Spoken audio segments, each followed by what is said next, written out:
दिल्ली में जल्द आएगी नई शराब नीति। बीजेपी शासित दिल्ली की नई सरकार जल्द ही नई शराब आबकारी नीति लाने जा रही है।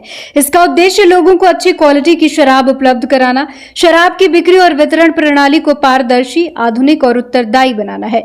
सरकार यह सुनिश्चित करेगी कि इस नीति का कोई भी पक्ष समाज के संवेदनशील वर्गों पर किसी भी तरह का प्रतिकूल प्रभाव न डाले और समाज के कमजोर वर्गों की सुरक्षा, स्वास्थ्य और शांति से कोई समझौता न हो। इसके लिए दिल्ली सरकार के मुख्य सचिव धर्मेंद्र की अध्यक्षता में एक उच्च स्तरीय समिति गठित की गई है, जो नई एक्साइज पॉलिसी तैयार कर रही है।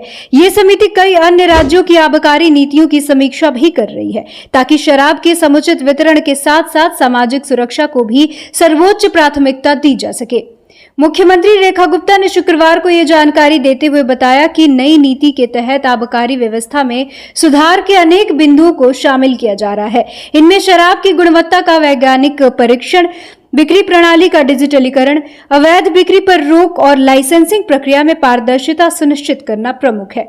मुख्य सचिव धर्मेंद्र की अध्यक्षता में गठित उच्च स्तरीय समिति सभी संबंधित पक्षों यानी कि हितधारकों से विचार विमर्श करने और अन्य राज्यों में अपनाई गई सर्वोत्तम प्रक्रियाओं का अध्ययन करने के बाद एक नई आबकारी नीति का प्रस्ताव तैयार कर रही है।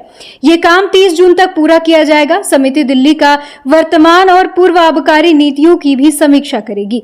आबकारी विभाग समिति को आवश्यक प्रशासनिक सहयोग प्रदान करेगा। समिति अपनी नीतिगत सिफारिशें सरकार के समक्ष प्रस्तुत करेगी, जिसके आधार पर सरकार आगे उचित निर्णय लेगी। मुख्यमंत्री ने कहा कि हम एक ऐसी आबकारी नीति लाने जा रहे हैं जिसमें किसी भी स्तर पर भ्रष्टाचार की कोई संभावना नहीं होगी।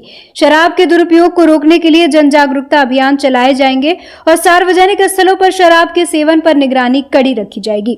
पिछली सरकार की आबकारी नीति को भ्रष्टाचार और पक्षपात परिपूर्ण और जनहित के विरुद्ध बताते हुए सीएम ने कहा कि उस नीति के माध्यम से कुछ चुनिंदा निजी कंपनियों को अनुचित लाभ पहुंचाया गया, जिससे सरकार को राजस्व को नुकसान हुआ।